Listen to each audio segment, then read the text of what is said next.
Hello, player. My name is Com, the NPC mechanic here at Pipe Bloomer Labs, where we pioneer the future, or at least we try. And hey, I thought, let me try to make my own feature-complete game. With how accessible it is right now, a month should be enough. Great way to start the year. So, I boot up Godot, just the most lovable game engine, and in an 8 to 12 hour crunch, I had a working game with a player controller and even some enemies to shoot who could also shoot back, and most importantly, I was having a blast. See, the whole game idea came from the Godot editor itself. When editing my levels, I really enjoy the control I get flying around through the editor. It's like a fun little character controller. Scratch that. It is a user controller. So I made a similar controller, just better for my game. A 3D all 6 degree of freedom control, fast-paced space shooter or space bullet hell featuring blasting, and more blasting. But more importantly, getting blasted. This damn thing is reportedly too hard. Now I'm not certain if it's still too ugly, and it's definitely incomplete. It does feature a fully playable level, with another in progress at the moment of writing, already fully playable also, but not worth playing yet. The game is free to playtest and will remain free beyond that, so please give it a shot. I can't effectively playtest it myself anymore, since I don't even need half of what's available to beat the level. Making a game from scratch was definitely really easy, but making a feature-complete game ready for the shelves is really hard, and it's where I find myself way past my 1 month deadline with a playable game that was really easy to make. Please try it out, but I'm not feeling too close to a complete game, which I gotta admit is proving challenging to achieve. But before I explain my current experience struggling to make a game, I should first explain how we got here by explaining how I easily made a game. Oh, wait. This isn't a technical breakdown detailing every aspect of development, just the parts that stood out to me. See, the Godot editor is perfect for what it's supposed to do, and I enjoy using it so much I just had to make a game out of it. In third person though, the editor itself is in first person. So, you hold the right mouse button, and boom, you're in controller mode.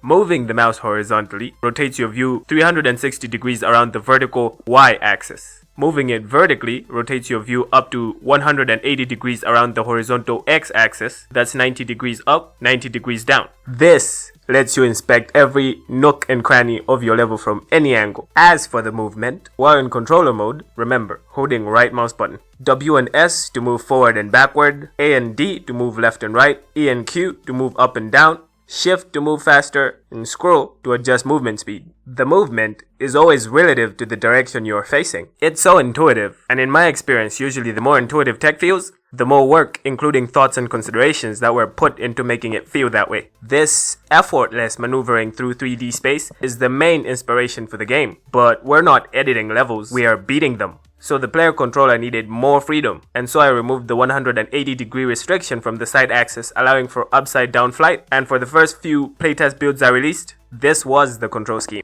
It had its issue though.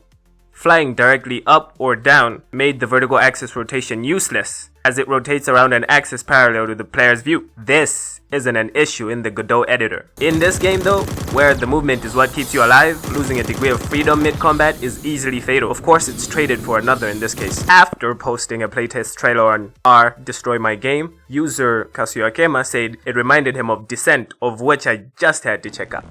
Now, Descent is amazing. I've still never played it though. Don't bite me. I will when I can, and you do too. But seeing it showed me the way. At this point, my game had full directional movement and 2 out of the 3 rotational degrees of freedom. But Descent was built different.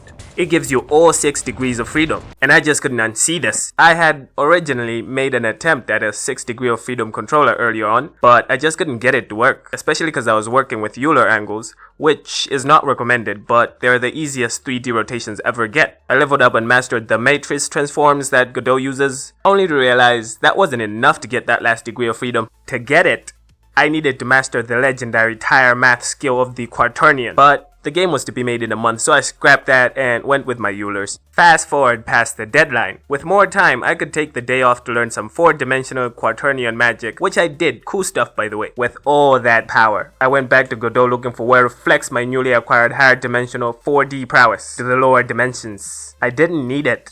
Any of it. I didn't need any of the knowledge. I found a native Godot function. That's 1 line of code for me to write, using the lowly Euler that does exactly what I needed to get all 6 degrees of freedom. So, After a few iterations, I now have a controller that will give you all degrees of freedom at all times. Quite literally, the direction you're currently facing will always be forward, and movement will always feel the same. Intuitive.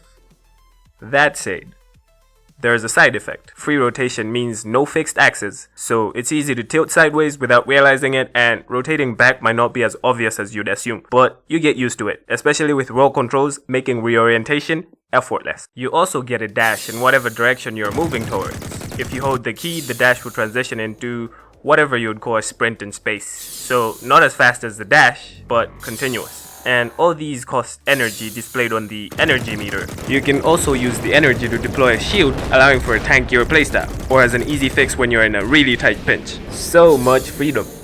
But what to do with all this freedom?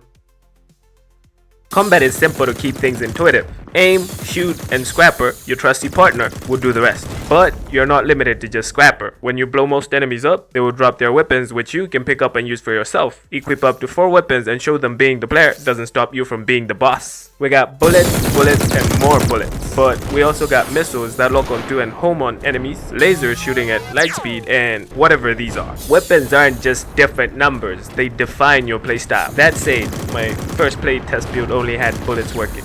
My bad. The enemies are no joke, I think, so you need to pack the heat to beat what it has to offer. Though if you're crazy, you can beat the level with just 1 Scrapper. I don't recommend the masochism. There is also a recycling mechanic. Unwanted enemy weapons can be scrapped to reinforce your armor or heal you when low on health. Scrap can also be used to perform special attacks. Only one is implemented so far. The default special is Shield Overload, which has 3 variants, each for a specific input. Shooting will fire projectiles with a very explosive payload, currently very easy to miss though. Dashing will turn you into a fast-moving death dispenser for smaller enemies. Currently they are all smaller enemies, minus bosses. Shielding will make you the one delivering that very explosive payload I just mentioned earlier. I have the idea that you gain specials from completing missions, which should usually be defeating bosses, but I have not implemented any of that yet. More about why soon. So with all this, I'm definitely way past the prototype and I'm slowly creeping up to a feature complete game, so a month to make a 3D game solo with this scope? For sure I had to cut corners, and hell, the free communities carried me. Now, an expressive character controller doesn't make a game. I needed resources, and lots of them. I grabbed whatever free thing I found that fit the theme of the game. In places like sound where I haven't sat down with the synths, I really am lacking the expertise to produce any of the sounds myself. But thanks to the free stuff available online, while not complete as of writing, the game does have sound for most actions that produce sound. But in terms of art direction, I've only modeled the player and the boss myself. Oh, the boss. You'll love him. But seriously, the mishmash of graphics and effects in a rush to have a playable prototype for interested people to test it out ended up making it less interesting to anyone who saw it. But now, we're dipping into part 2 of this video. That's coming real soon. So let's first talk about the perks of leveraging existing assets around the internet. Having to focus on just building the game gave me enough time to focus on creating a full level experience. Beyond the player controls, there is a boss fight at the end of the level. Or more like the level ends after you defeat the boss, which is really challenging, but depending on how you play, you might find it easier than enemy encounters. But my opinion isn't really the best to represent the player. NPCs stay out of such things. I specifically modeled the player and the boss myself as they are part of a story which I did not neglect. But you tell me if I'm a bad writer. In my defense, I'm doing too much. And could Shakespeare if it was all I did? There is a story, and it's deep, but there's a need for all the missions together to tell the story, and robot-to-robot dialogue. Cause imagine ILBB1 condescendingly talking to his former co-worker as they found themselves on opposite sides of the job, while also trying to turn said former co-worker into cosmic glitter. All this happens after you get a mission brief document, and the most optimal steps known to achieving the given objective that you go through the level. Yeah, the level. So I hate to admit, it's go here, you there, shoot him, you done, repeat. But for a game to have a single classic level is not a crime, so I decided not to overthink the first level, which opened up enough time to implement a checkpoint system. Yes, it might be a rushed project, but yes, there are checkpoints with memory of the progress you've already completed in the level and the guns you had when you...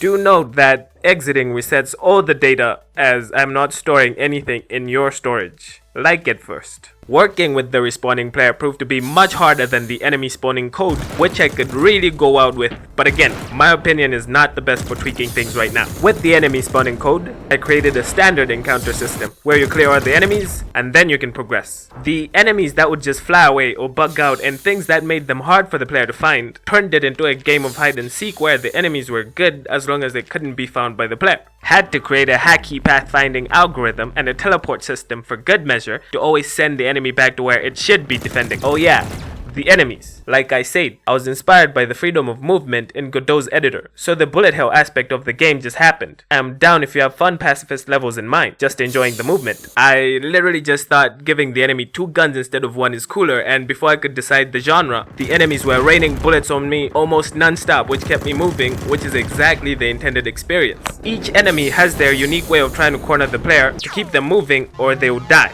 Together, the enemies create an orchestra of trying to send you back to the last checkpoint, and whether I went too far with this or it's still too easy, again, isn't something I can tell by playing the game myself. I really enjoyed making a fully functional game experience, be it with nowhere near adequate content. It has been more fulfilling than any of those unfinished prototypes I have in cold storage, but it's become increasingly difficult to talk about just the easy and fun side of developing without the full picture. I think it's time now we move on to...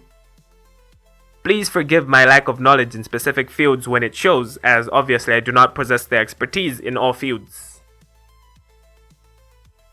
See, when I first put the game together, I wasn't thinking about trailers, screenshots, or how to make it appealing to others. I just wanted to make something fun, and that worked for me. But when I released my first playtest build, the feedback hit me like a ton of bricks. The game wasn't just hard. It looked rough, felt incomplete, and worst of all, it didn't grab attention. The game itself is fun if you play it, but that's the problem. People won't play a game they don't find interesting at first glance. The biggest hurdle isn't getting people to enjoy the game, it's getting them to try the game. When you see trailers for successful games, they sell you on the experience before you even touch the keyboard. Every second of gameplay footage is carefully chosen, edited, and framed to hook you. Now, AAA has taken this too far, but that's a topic for another day. Meanwhile, my first playtest trailer was just raw gameplay with little consideration for pacing, clarity, or even basic visual appeal. No wonder it didn't draw people in. It made me realize something crucial. Making a great game isn't enough. You have to convince people it's great before they play it. So I was really hoping for people to start playtesting as soon as possible. That's why I've got a fully functional level up for people to try it. In fact, I just recently watched a video about making your prototypes ugly. It saves time, and they say if it's fun ugly, then it's definitely good. Solid 10 out of 10 advice if you ask me. But it didn't work for me. I could even say it worked against me. Barely anyone was interested in the game, and it was even worse when it came to actual playtests. There are parts I can point out, and other parts people have pointed out that are definitely just my poor marketing skills. And that the game either is or just looks unappealing to play. But I think that easily comes down to the graphics. So, what of if it's fun ugly? Well, it's still true, but not so much when you want a stranger's time. You can't reach out to strangers and expect them to play any prototype you dish out with the trust that beneath this ugly mess is a gem worth putting their time into. And in the process also consenting to being part of the development process. It's cool cause playtesters are devs too, but that means just as any dev, the final release can never be as magical as it would be to a first time consumer. But then I find myself in the predicament I was avoiding in the first place. Making a game and not being sure anyone is going to play it. As I spent the second month of my 1-month quest polishing and improving the game to a stage where people like it enough to try it. It's kind of okay. I couldn't help it but start a second level, which I've left in the current build of the game as of writing, which I intend to make as part of a 3-mission arc, with the other levels still in a conceptual stage. But that can only come if I know it's not just fun to me and the few other people that have tried it, so let me not get ahead of myself. Please try it and critique it. I really want everyone to try it really bad, but I also know at this point, my game is playable, but is it presentable? Not quite. A game isn't just its mechanics, it's the sounds, the visuals, the feedback. It's how satisfying it feels to pull the trigger, how responsive the controls are, how every explosion and enemy death feels like a reward. That level of polish is what separates playable from fun, and fun from memorable. I had to face the harsh truth. Everything I neglected in the name of just getting it working now needs serious attention. Take effects, for example. When I first put weapons in the game, they shot bullets, and bullets hit enemies. Simple. But does it feel good? Not really. Without proper hit effects, sound design, and enemy reactions, shooting felt weightless. And if shooting isn't satisfying in a shooter, then what am I even doing? But here's the worst part. The more I improve it, the more I want to improve it. But every improvement comes at a cost. Time. With how much more that there is that can be made better that I glossed over during the first month, I couldn't resist the need to fix the errors I had just put into the world before I can put something out again. So ultimately, I still never got enough time to sit down in Blender and model each and every enemy and the space environments I imagined for this game in-house to suit a coherent art style. That will come if you agree it should, but I did change the art style still, to make things actually visible, which was a major complaint and may be coherent enough for now.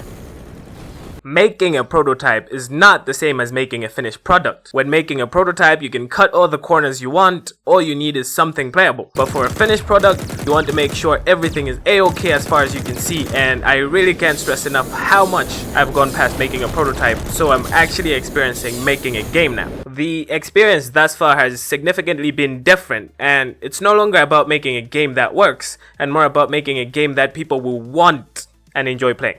Decisions are no longer straightforward to make now. Design choices that are not tested and proven are not the way. You don't want to fully invest in something you're just going to can later. Since nobody's out there building perfect games, there are a lot of hard decisions to be made on where to cut corners. I know I should have said making a prototype is easy, but making a full game isn't, at least one people will actually play and maybe even pay for. So, fun. Making a game is fun. I've had a blast regardless of whether I've created a good product yet or not. Getting into the nitty-gritty details of my favorite media, especially because the process was driven by following the fun, and I've been having fun. And the most fun would come from seeing people having fun playing it. So I'd call this project thus far a success. Not in the way I'd hoped, but the goal is achieved. I made a game, my favorite media, with the accessibility afforded to me by the times. Making games is very accessible right now and continues to become more accessible, but I just have to acknowledge that this is in great part made possible by the free communities. From Godot and Blender being completely free and open source, or the assets that people provide for free that anyone can use in their game that I myself have heavily depended on.